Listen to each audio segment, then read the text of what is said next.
Hello. आज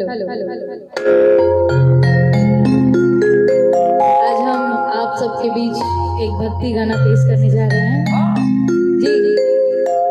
तो कुछ भी गलती हो जाए सब तो प्लीज आप लोग छोटा समझ कर माफ कर दीजिएगा हमको।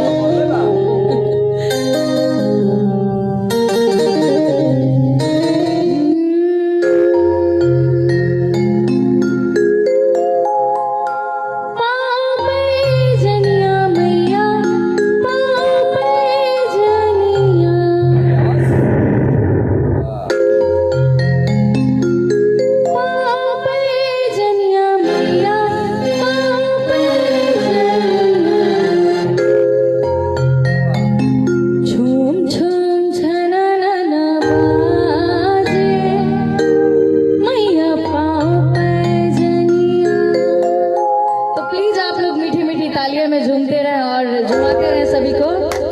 तो आइए आप लोगों को मैं सुनाती हूँ इसी तर्ज में। झूम झूम छना